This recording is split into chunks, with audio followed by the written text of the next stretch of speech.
BJP ने विकास किया है और इसी दम पर बीजेपी को ये जीत हासिल हुई है। आपको बता दें कि कहीं ना कहीं योगी आदित्यनाथ की लोकप्रियता भी इसमें एक बड़ी तरह से उभर कर सामने आई है, क्योंकि समाजवादी पार्टी का गढ़ आजमगढ़ और रामपुर दोनों ही सीटों पर बीजेपी को बड़ी जीत हासिल हुई है। तो कहीं ना कहीं यहाँ पर सीएम योगी के राजनीतिक कद में भी बढ़ोतरी हुई है और यहाँ पर बीजेपी की लोकप्रियता साफ तौर पर नजर आई है। वजह जो भी हो, लेकिन बीजेपी के प्रवक्ता और नेता लगातार यही मान रहे हैं कि विकास ही मुद्दा रहा और विकास को लेकर ये बड़ी जीत हासिल हुई है। हमारी संवाददाता अनामिका हमारे साथ लगातार बनी हुई है। अनामिका, किस तरह का माहौल इस वक्त वहां पर हो गया है?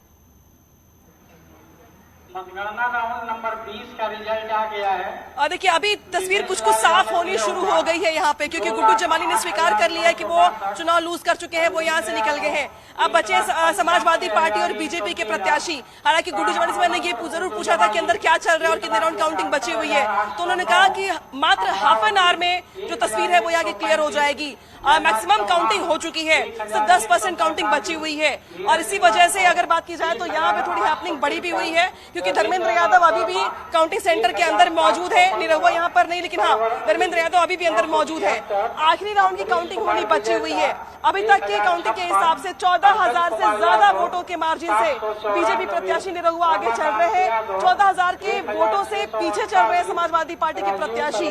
तो बहुत हैरानी की बात नहीं होगी अगर जीत को लेके अनाउंसमेंट कर दिया जाए यहाँ से, क्योंकि आकलन यही किया जा रहा है अब तक का कि अब चूंकि काउंटिंग अपने आखिरी दौर में है, तो ऐसे में बहुत चमत्कारी गुंजाइश तो है नहीं, लिहाजा बीजेपी की प्रत्याशी की जीत लगभग यहाँ पर तय मानी जा रही है। बिल्कुल अनामिका, मैं लौटूंगी आपके पास। हमारे साथ निरंजन पोद्दार जी जुड़े हुए, राजनीतिक विश्लेषक। निरंजन जी, अगर यहाँ पर बीजेपी की जीत होती है, हालांकि अब सिर्फ औपचारिक ऐलान ही बाकी है, तो समाजवादी पार्टी को मंथन करने की जरूरत है, क्योंकि अखिलेश यादव और आजम खान जैसे बड़े दिग्गज समाजवादी पार्टी के, उनके गढ़ में बीजेपी ने सेंध मार ली है।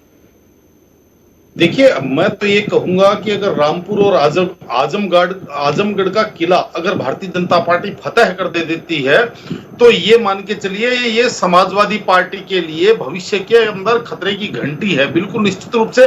और केवल विचार करने से ही काम नहीं चलेगा, उसके बाद में ये समझ लीजिए कि अखिलेश यादव जी के लिए आगे जाकर के राजनीतिक उनका भविष्य जो है उसके ऊपर बहुत ज्यादा प्रश्न चिन्ह लगेगा, क्योंकि 2012 के अंदर अखिलेश जी मुख्यमंत्री जब बने थे, वो जीत मानी जाती थी मुलायम सिंह यादव जी की।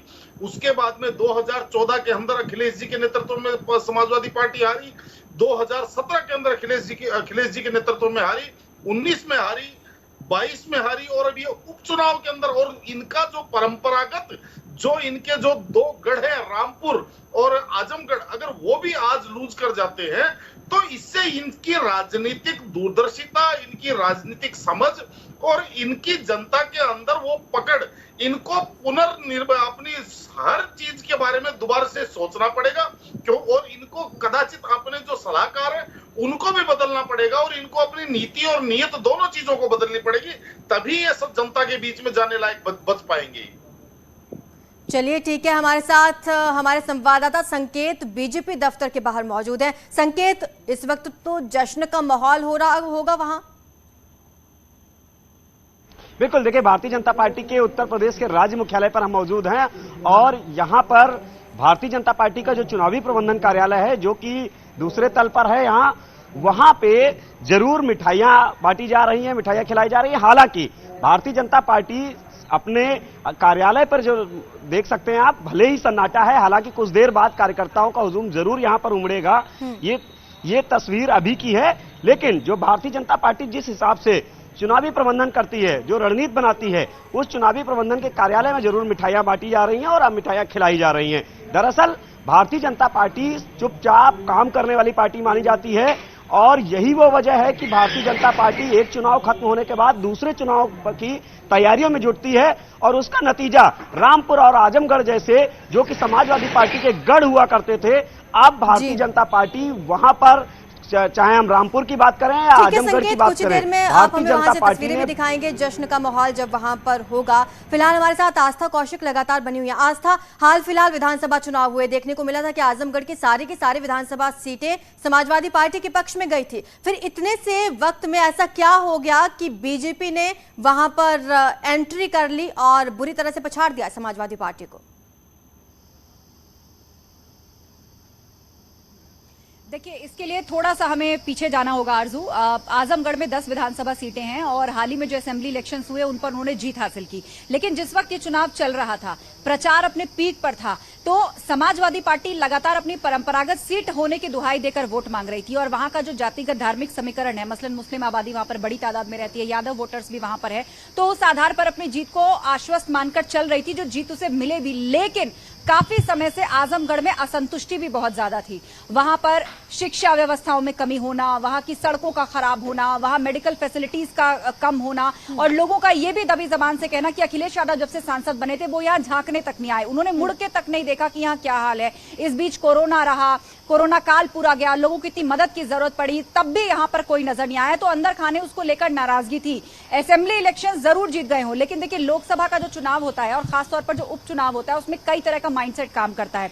एक तो जनता ये जानती है कि 1.5 साल के लिए मात्र वो उम्मीदवार को चुनने जा रहे हैं, एक बार फिर से 2024 में उन्हें इसी सीट के लिए वोट दोबारा से डालना है। तो कई बार जनता इस आधार पर भी मन बना लेती है कि बदलाव करके देखा जाए, 1.5 साल की बात है, बदलाव करके देखा जाए। और दूसरी बात, निरहुआ एक बात बार बार कह रहे थे, और वो ये कि मैं जब से यह चुनाव हार के गया था, लोकसभा का चुनाव, मैंने एक चीज तय की थी कि मैं इनके बीच में आता रहूंगा, मैं इस जगह को छोड़ूंगा नहीं। मैं बेशक हार गया हूं, लेकिन जिन लोगों ने मुझे वोट दिया है, मैं उनकी उम्मीदों को पूरा करना चाहता हूं।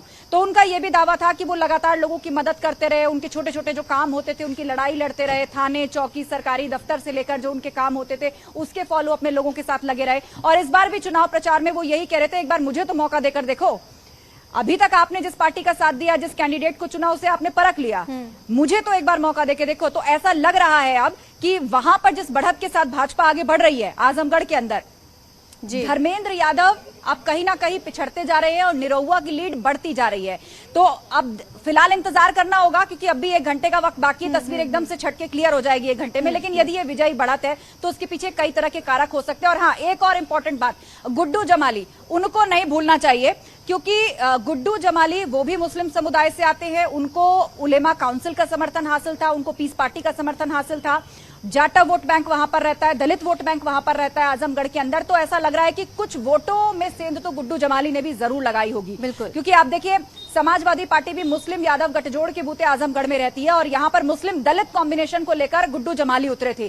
तो जरूर मुस्लिम वोटर्स में उन्होंने भी सेंध लगाई होगी, कुछ वोटों का बटाव रहा होगा, कुछ भाजपा का प्रचार और योगी सरकार 2.0 आने के बाद जो उनका विजन था, खुद प्रचार के लिए मुख्यमंत्री योगी आदित्यनाथ यहां पर आए। जनता ने अभी हाल में ही असेंबली इलेक्शंस में सरकार को चुना है। आप ओवरऑल यदि उठाकर देखें तो भाजपा की सरकार को चुना है। तो ऐसा लग रहा है कि मिला जुलाकर इन पूरे फैक्टर्स ने जरूर काम किया होगा, और उसी के साथ अब बड़ी बढ़त बना रहे हैं निरहुआ आजमगढ़ के अंदर। और